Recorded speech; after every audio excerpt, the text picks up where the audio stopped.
Hola a todos, bienvenidos. Comienzan esta semana en Buenos Aires los Youth Olympic Games y el gobierno porteño los ha promocionado con un lema muy extraño, los Juegos Olímpicos de la Juventud, donde se celebra la diversidad y la inclusión. No, son los Juegos Olímpicos, donde se excluye al 99,9999% de la humanidad y se celebra a la élite. Se va a ver a los mejores del mundo en lo suyo, se va a aplaudirlos por eso. Y este espíritu olímpico es absolutamente incompatible con el discurso de las políticas identitarias que se ha vuelto hegemónico en esta década. Y esta gente lo sabe. Por eso gradualmente los va combatiendo, va tratando de cambiar el espíritu olímpico, tanto con recortes de su viejo espíritu, de su vieja estética, como con incorporación de elementos nuevos. Un ejemplo, el mejor ejemplo de recorte lo tenemos en el lema olímpico, más alto, más fuerte, más lejos, que en aproximadamente 1300 horas de televisación que generaron los Juegos de 2016, apareció 0 veces. No se lo mencionó una sola vez. Al mismo tiempo, el Comité Olímpico Internacional ha incorporado la idea de cupos. Ya no va el individuo que clasifica, que corre, digamos, en menos de X tiempo, sino que va representando a algo, a una entidad colectiva, un país. El cupo por países es absolutamente contrario al espíritu olímpico. Fue lo primero que incorporó. El segundo paso fue que el cupo no lo tiene el atleta, sino el país. O sea, lo que hace el atleta en las rondas de clasificación es ganar plazas para su país, no para sí mismo. Puede ocurrir, y de hecho ocurrió en 2016, que el hijo de un dictador de un país bananero decida no mandar a los Juegos Olímpicos al atleta que clasificó, que se había ganado ese lugar, sino a su hijo que está aburrido de escribir estupideces en contra de los privilegios en BuzzFeed. Y lo agarra: che, ¿querés ir a los Juegos Olímpicos? Sí, dale, mandá vos en lugar del atleta que clasificó. Esto pasó en 2016, con el aval del Comité Olímpico Internacional. Y seguramente va a seguir avanzando en esa línea. Veremos aparecer en los próximos años cupos raciales, cupos por identidad de género, cupos por orientación sexual, cupos por grupo religioso, cupo por esto, cupo por lo otro. En 15 años, si llega a haber un atleta en los Juegos Olímpicos, va a estar ahí por pura coincidencia. Las políticas identitarias son absolutamente incompatibles con el deporte, porque ven en todo logro individual una demostración de un privilegio que debe ser eliminada, que debe ser repudiada, no un logro personal, un logro individual que debe ser aplaudido. El individuo es el enemigo y el deporte celebra al individuo.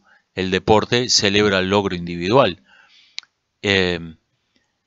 Se va a felicitar se va a seguir hablando de competencias deportivas, pero en realidad no van a tener nada que ver con lo que entendemos como deportes.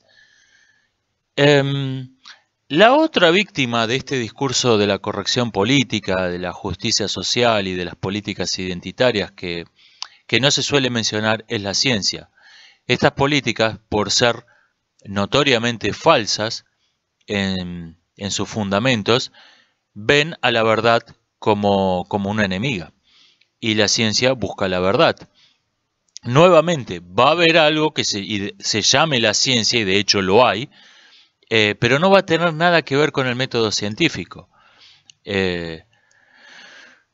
La ciencia busca la verdad de modo metódico, y esto no lo puede hacer, para empezar, no lo puede hacer el mismo tipo humano que suscribe este tipo de ideologías identitarias, que recordémoslo, es la misma gente. Las personas que trabajan en el CERN son los mismos papanatas que vemos en los campus universitarios defender toda clase de disparates en manifestaciones doblemente disparatadas. Es la misma gente. No se puede ser dogmático fuera del trabajo y trabajar de espíritu libre de 9 de la mañana a 5 de la tarde. No funciona así las cosas. Una persona no se puede levantar, leer un artículo de BuzzFeed mientras desayuna, ir al trabajo, fichar a las 9 de la mañana y dedicarse a indagar en la búsqueda de la verdad con algún artefacto en un laboratorio, hasta las 5 de la tarde donde terminó su jornada de trabajo como espíritu libre y se va a participar en una manifestación acerca de la inclusión de 800 géneros nuevos. No funciona así. Esta fue la razón por la que el programa nuclear nazi avanzó en 6 años, con un presupuesto mucho mayor que el norteamericano. Avanzó en 6 años, decía, menos que el norteamericano en 6 meses, porque crear algo nuevo era absolutamente incompatible con la mentalidad nazi. Implicaba cuestionar autoridades, implicaba cuestionar principios, implicaba aceptar que 2 y 2 son 4. Y esto no se podía hacer de 9 de la mañana a 5 de la tarde. ¿Se piensa así o no se piensa así? Para empezar, incluso donde se está tratando de hacer avanzar la ciencia todavía, no encuentran el tipo humano adecuado, no tienen dónde reclutarlo. Aunque el laboratorio todavía opere pensando en un espíritu libre, no consigue gente adecuada para hacer su trabajo. No tiene dónde reclutarla. Y vemos que la charlatanería avanza en la dirección opuesta a la que, según el filósofo Comte, progresaba la ciencia. Según Comte, la ciencia empezaba por las ciencias exactas, seguía por la física y la astronomía, después venía la química, después venía la biología y después, por último, al último lugar donde llegaba la mentalidad científica era la sociología y la psicología. Bueno,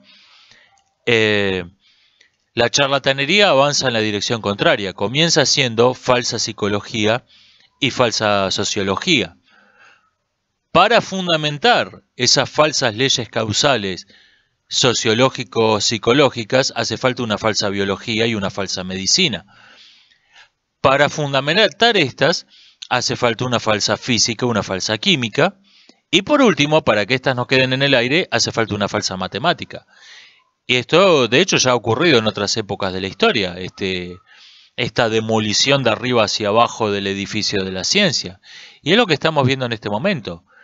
La década pasada vimos el debate para instalar falsas biologías en las escuelas de los países del primer mundo. Eso quedó totalmente establecido, la verdadera biología se ha eliminado por completo y en este momento vemos que se está avanzando sobre la física. Y nos encontramos con que las mismas personas que defienden está bien difundir falsa sociología, falsa psicología, falsa biología por motivos políticos, se indignan y se escandalizan cuando quieren destruir la física. No, la física no, necesitamos verdadera física. El proceso va a continuar y dentro de 10 años la ley de gravedad va a estar tan prohibida como hoy está la biología, como hoy está la verdadera psicología. Hay que entender una cosa. No podemos tener políticas identitarias y deportes y ciencia. Hay que elegir una de las dos cosas, porque son incompatibles entre sí. Nos estamos viendo, hasta la próxima.